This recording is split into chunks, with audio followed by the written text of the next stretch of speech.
நம்ம சேனல்லேருந்து தொடர்ந்தாப்பெல்லாம் நீங்கள் வீடியோக்களை பார்க்க நினச்சிங்கன்னா இதுவரை நம்ம சேனலை சப்ஸ்கிரைப் பண்ணுங்க. சப்ஸ்கிரைப் பண்ணிங்க. கீழே பெல் சிம்பிள் இருக்கும், அதையும் கிளிக் பண்ணிங்க. வாங்க வீடியோக்குள்ளே போகலாம். வாய் விட்டு கேளுங்கள், மனவிட்டு பேசுங்கள். உறவுகளானாலும் சரி, நட்புகளானாலும் சரி, மனவிட்டு பேசு பழகுங்கள்.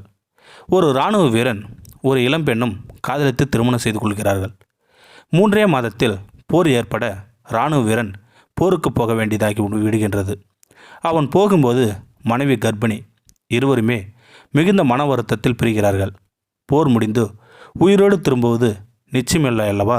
ஆனால் அதிர்ஷ்டவசமாக போருக்கு போன வீரன் 3 ஆண்டுகள் கழித்து வெற்றிகரமாக திரும்புகிறான். விமான தளத்தில் அவன் மனைவியும் மகனும் அவனுக்காக காத்திருக்கிறார்கள். மனைவியும் மகனையும் ஆனந்தமாக கட்டி அணைத்துக் கொள்கிறான் அந்த இராணுவ வீரன். அந்த இராணுவ வீரன் அவன் கண்ணிலும் மனைவி கண்ணிலும் ஆனந்த கண்ணீர். வீடு திரும்புகிறார்கள். கணவனுக்கு பிடித்த சமையல் செய்ய சாமான்கள் வாங்கி வர மனைவி மார்க்கெட்டுக்கு செல்ல வீட்டில் மகனும் தந்தையும் மட்டுமே இருக்கிறார்கள். கூச்சத்துடன் ஒதுங்கி நின்ற மகனை பார்த்து வீரன் கேட்கிறான், அப்பாவுடன் ஏன் பேச மாட்டேங்கிறாய் என்று. அந்த சிறுவன் சொல்கிறான். குழப்பத்துடன் தந்தையை பார்த்துவிட்டு சொல்கிறான், நீங்கள் ஒன்றும் என் அப்பா இல்லை. பின் யார் உன் அப்பா என்று வீரன் கேட்கிறான். தினமும் என் அம்மா நிற்கும்போது நிற்பார், அம்மா உட்காரும்போது அவரும் உட்காருவார், படுக்கும்போது அவரும் கூட படுத்துக்கொள்வார். அவர்தான் என் அப்பா என்று அம்மா சொல்லியிருக்கிறாள் என்று சொல்கிறான். வீரனுக்கு காதில் ஈயத்தை காட்சி ஊற்றுவது போல் இருந்தது. மனைவி ஜாமான்கள் வாங்கி கொண்டு வந்த பின் கணவனிடம் திடீர் மாற்றத்தை கண்டாள். அவள் சமைத்ததை உண்ணவில்லை. அவளை அவன் தொடவில்லை. அவன் அருகில் வருவதை கூட அவன் மறுத்துவிட்டான். 2 நாட்கள் இப்படியே நிகழ மனைவி மனமுடைந்து தற்கொலை செய்து கொள்கிறாள். மனைவி இறந்த அன்று இரவு தந்தையும் மகனும் படுத்துக்கொள்ளச் செல்லும்போது தந்தையின் நிலையை காண்பித்து மகன் சொல்கிறான், இதோ என் அப்பா என்று. திகைத்த வீரன் மகனை விசாரிக்கும்போது உண்மை வெளிவந்தது. தாயின் நிலையை பார்த்து மகன் ஒரு நாள் இது யார் என்று வெகுளித்தனமாய் கேட்டபோது மகன் தந்தை அருகில் இல்லாத குறையை உணரக்கூடாது என்று அவள் இதுதான் உன் தந்தை என்று சொல்ல சிறுவன் அன்றிலிருந்து அந்த நிலையிலே தந்தையாக நினைத்து வந்திருக்கின்றான். வீரன் தாங்க முடியாத குற்ற உணர்ச்சியாலும் துக்கத்தாலும் மனமுடிந்து போகிறான். இந்த கதையில் மகன் சொன்னதை கேட்ட வீரன் தன் மனைவியுடன் விளக்கம் கேட்டிருக்கலாம்.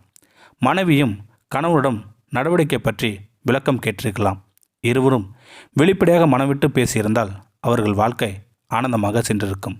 ஆனால் கணவன் தன் மனைவியின் நடத்தை மோசமாக இருந்திருக்கிறது என்று தானாக முடிவெடுத்து அப்படி வெறுப்புடன் நடந்து கொண்டான். மனைவியாது ஏன் இப்படி நடந்து கொள்கிறீர்கள் என்று அவனை பதில் சொல்ல வற்புறுத்திருக்கலாம். அப்படி செய்யாமல் தானாக வாழ்க்கை முடித்து கொண்டாள். ஒரு குடும்பமே தகர்ந்து போனது. வாய்விட்டு கேளாமல் மனவிட்டு பேசாமல் இருந்ததான் அல்லவா எதையும் தவறாக புரிந்து கொள்வது, தவறாக ஆக்கிவிடுவதும் சுலபமாக சந்தேக கண்ணாடி வைத்து பார்க்கும்போது எதற்கும் எத்தனை தப்பான அபிப்பிராயங்கள் நம்மால் காண முடியும். இந்த முட்டாள்தனத்தில்தான் பலியாவது உறவுகளும் நட்புகளும் சந்தோஷங்களும் தான். புரியாத போது வாய்விட்டு கேளுங்கள். முரண்பாடாக நடந்து கொள்வது தோன்றும்போது ஏன் என்று வெளிப்படையாக கேளுங்கள். நீங்களாக அனுமானிக்காதீர்கள். அதேபோல் நீங்களும் வழக்கத்திற்கு மாறாக நடந்து கொள்வீரானால் ஏன் என்பதை வெளிப்படுத்துங்கள், தெளிவுபடுத்துங்கள். அவர்களுக்கு புரியும் என்று நீங்களாக நினைத்து கொள்ளாதீர்கள். தவறு என்று நினைப்பதே உங்கள் குடும்பத்தினரும் சரி, நண்பர்களும் சரி கண்டிப்பாக தெரிவியுங்கள். அதை கேட்டு அவர்கள் சொல்லும் காரணங்கள் நியாயமானவர்களாக கூட இருக்கலாம். அப்படி இல்லை என்றாலும் நீங்கள் சொன்ன பிறகு தவறு என்பதை புரிந்து அவர்கள் தெரிந்து கொள்வதும் மீண்டும் அப்படி செய்யாமல் இருக்கவே வாய்ப்புகள் உள்ளன அல்லவா? இப்படி அவ்வப்போது சரி செய்து கொள்ள வாய்ப்புகள் ஏற்படுத்தி கொள்வது மனம் பேசுவதாலேயோ சாத்தியமாகிறது. அப்படி செய்யாமல் போகும்போது லேசாக எழும் விரிசல் அதே போன்ற தொடர் செய்கைகளால் பெரிதாக கொண்டே வந்து பிரிவினை ஏற்படுத்தி விடுகிறது. எனவே நீண்ட நாள் ஆழமான நட்பும் உறவும் நீடிக்க வேண்டுமானால் இந்த தாரக மந்திரத்தை மறந்து விடாமல் கடைபிடிங்கள். வாய்விட்டு கேளுங்கள், மனவிட்டு பேசுங்கள். இந்த வீடியோ உங்களுக்கு பிடிச்சிருந்தா கமெண்ட் பாக்ஸில் கமெண்ட் பண்ணுங்கள். கூட உங்கள் ஃப்ரெண்ட்ஸுக்கு ஷேர் பண்ணுங்கள். இதுவரை நம்ம சேனலை சப்ஸ்கிரைப் பண்ணுங்கள். கீழே பெல் சிம்பிள் இருக்கும், அதையும் கிளிக் பண்ணுங்கள். தேங்க்யூ ஃபார் வாட்சிங்.